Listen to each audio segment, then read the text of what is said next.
This web training has been designed to assist small governments in understanding the various strategies available for promoting strong local solar markets. Created to supplement the Solar in Small Communities webinar produced by the International City County Management Association and the Solar Foundation's issue brief of the same title, this presentation addresses three specific strategies small local governments can use to promote solar. This presentation is supported by the U.S. Department of Energy's Sunshot Solar Outreach Partnership. The Solar Foundation is a member of this partnership, working as part of an outreach team with a wealth of solar expertise. Headed by ICLEI, Local Governments for Sustainability, the Solar Foundation works with the Interstate Renewable Energy Council, Meister Consultants Group, the North Carolina Solar Center, and the Solar Electric Power Association to accelerate solar adoption on the local level by providing outreach and information to local governments. ICMA, the American Planning Association, and the National Association of Regional Councils are also part of the Sunshot Solar Outreach Partnership. As local governments across the U.S. become increasingly aware of the considerable benefits of solar energy, many have taken action to help local residents and business owners overcome various barriers inhibiting the adoption of solar. Unlike larger local governments with greater financial resources, small governments often don't have the same options to promote solar locally. However, there are certain actions only a local government can take to promote solar, thus presenting a unique set of opportunities. Smaller governments are generally more restricted financially and are therefore less able to implement extensive rebate or incentive programs or robust and well-funded solar outreach programs similar to those that have been successful in some larger communities or on a statewide basis. Despite these limitations, small local governments do have some advantages. They are uniquely positioned to overcome certain barriers to solar development by modifying regulations or processes under local control, adopting or amending ordinances to make local regulations more solar-friendly, such as those that preserve a property owner's right to install solar energy systems, and those that ensure these systems will have adequate access to sunlight, can facilitate increased local solar investment. Additionally, standardizing and streamlining solar permitting requirements makes going solar a much easier and less costly process for consumers. Just because smaller governments often can't offer financial incentives that match those found in larger jurisdictions, this doesn't mean that this option is closed to them. Even modest incentives can have an impact on a small scale. In addition to the various federal incentives and programs supporting renewable energy development, most state governments, and even some utilities, have financial incentive programs to encourage the installation of solar energy systems by individual homeowners and businesses. One strategy local governments often employ to drive local solar development is to raise awareness of existing incentive programs among residents, or to even offer a supplemental, if albeit modest, incentive to complement those that exist on the state and federal levels, or those offered by utilities. A solar rebate works much like any other rebate program.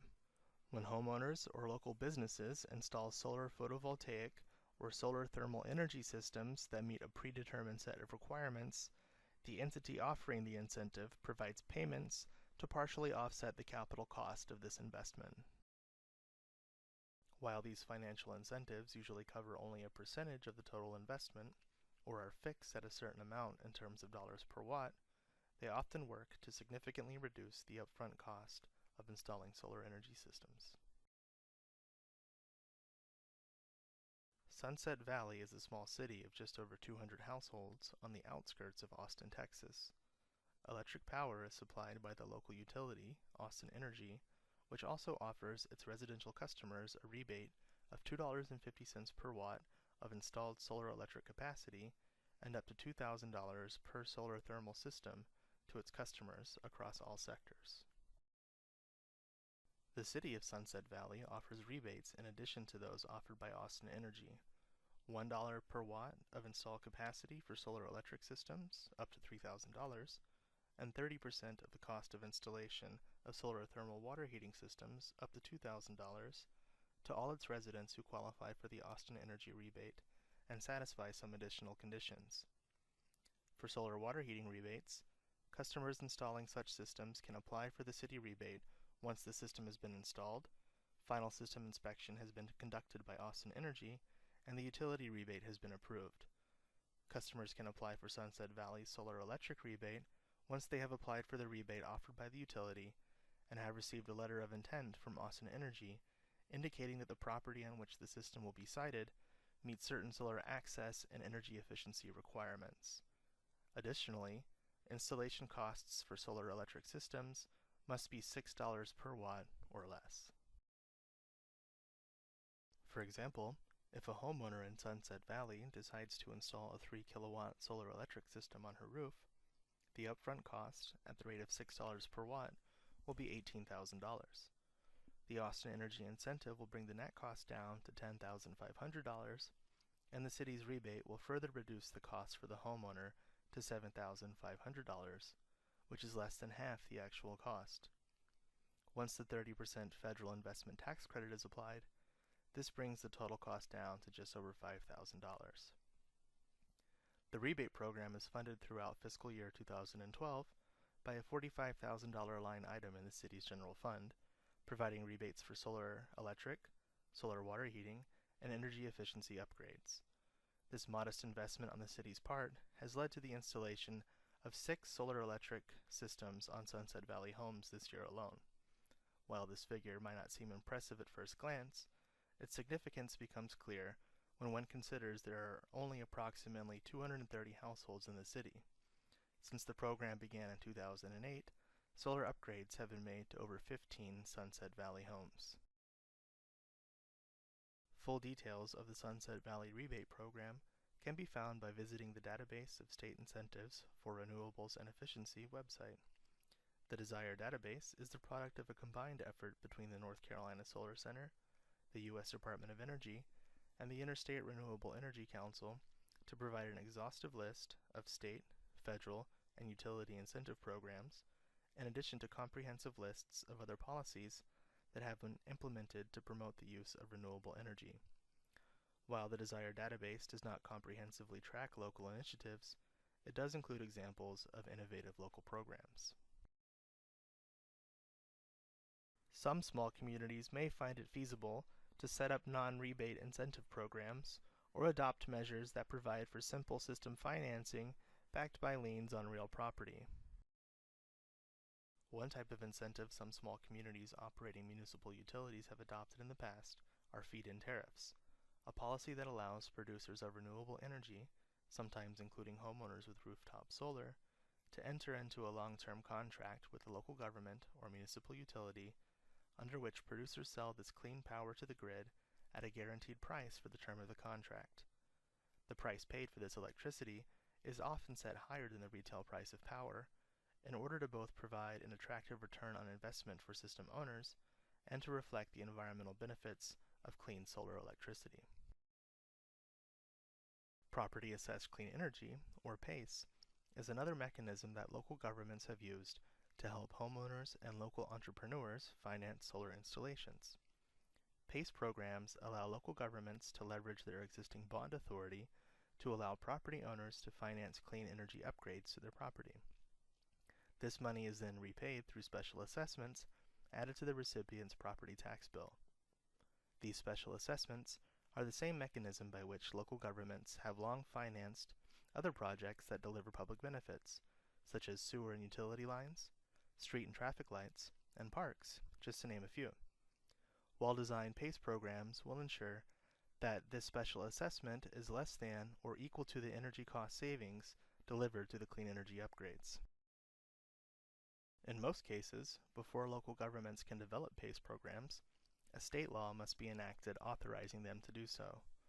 As of May 2012, 28 states and the District of Columbia have adopted enabling legislation for PACE. Once so authorized, cities, counties, or other units of local government within these states may then choose to develop their own PACE programs. For the time being, however, many local PACE programs have been put on hold while the Federal Housing Financing Agency promulgates rules clarifying its stance on the senior lien status of PACE assessments. This senior lien status means that PACE assessments must be repaid before mortgages or other junior liens in the event homeowners can't cover all these payments. As you will see, however, some localities have found creative ways to overcome federal obstacles to PACE. River Falls Municipal Utilities, a city-owned and operated utility in River Falls, Wisconsin, serving about 15,000 customers, has successfully implemented 2 programs to promote solar. The first is a PACE-like program called Save Some Green. Under this program, RFMU's residential customers can receive financing of up to $50,000 to make clean energy improvements to their property. These loans are repaid through the customer's property tax bill over a term of between 5 and 20 years. Though similar in many ways, there are a number of key features that distinguish Save Some Green from a traditional PACE program. While PACE programs are typically funded through municipal bonds, Save Some Green funds come from reserve accounts held by RFMU. More importantly, RFMU's loans do not have the senior lien status that has caused PACE to run into problems on the federal level. This secondary lien status introduces more risk, since the homeowner could be less likely to repay the loan in the event of a default. However, because River Falls is a small community, which translates into a low volume of program applicants, RFMU has sufficient time to thoroughly review each application with an eye towards minimizing risk. Click on the brochures pictured here to zoom in and learn more about the program. The second program implemented at River Falls is an innovative feed-in tariff for solar. RFMU's program allows participants to sell the solar energy they generate to the utility at a price of 30 cents per kilowatt hour. This program has received a tremendous response, causing the 10 kilowatt program capacity cap set by the regional power company to be met quickly. RFMU sells the electricity it purchases under the feed-in tariff to the regional power company at 22 cents per kilowatt hour in order to help them meet their renewable energy targets under Wisconsin's Renewable Portfolio Standard, a goal that seeks to obtain 10% of the state's electricity from renewable sources by 2015. In some cases, it may also be possible for small governments to promote solar power by paving the way for the development of utility-scale solar farms. This can be accomplished by streamlining planning and regulatory processes and making it easier for large utilities and other private entities to invest in the community, thereby providing not only a local source of solar energy and direct economic benefits, but also a growth in jobs and economic gain through the development of auxiliary industries. Gila Bend, Arizona, a town of only 2,000 residents, has a total installed solar generating capacity of approximately 35 megawatts, enough solar power to meet electricity demand for the town several times over. Gila Bend was able to achieve this feat by setting aside land for solar development and by simplifying the regulatory approval process, while continuing to maintain a focus on safety and sustainability. Projects are still examined rigorously, and each is approved by citizen review. Even with such reviews, approvals have been granted in as few as 4 or 5 weeks. This has helped Gila Bend turn around its struggling local economy, adding over 600 construction jobs to the 1,700 created by the construction of a neighboring solar plant. Because this total employment figure of 2,300 exceeds the town's population, neighboring cities and towns have been tapped to meet the project's workforce needs, allowing communities in the region to share in the benefits of Gila Bend's solar success. To make solar development attractive in the area, Gila Bend developed its Solar Field Overlay Zone, designed with 4 primary goals in mind: to promote the use of underutilized land, to further economic development, to promote employment opportunities within the town of Gila Bend, and to help meet utility companies' renewable energy targets. These solar field overlay zones are approved by the City Council on a case-by-case basis and open up specifically for solar development. These fields overlay existing zoning designations, allowing solar plants to be developed anywhere within the zone. This helps streamline the regulatory process, as zoning permits are no longer needed, and, with a detailed history of land use available, the various required site surveys can be expedited. 2 solar plants are currently generating electricity in the Gila Bend Solar Field Overlay Zone, and 2 others have received zoning and site plan approval. In late 2011, Solon's 18-megawatt Cotton Center solar plant, along with First Solar's 17-megawatt Paloma plant, came online.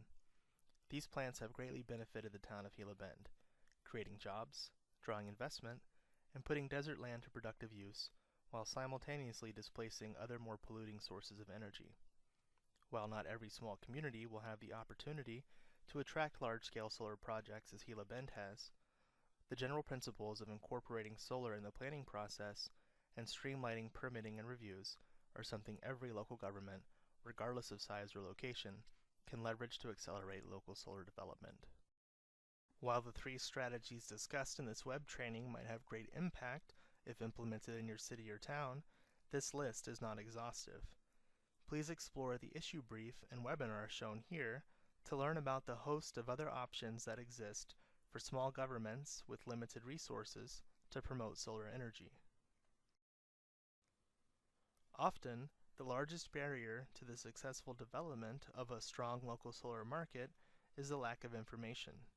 In light of this, you'll find here a list of links and resources you may find useful in accelerating solar deployment in your own area.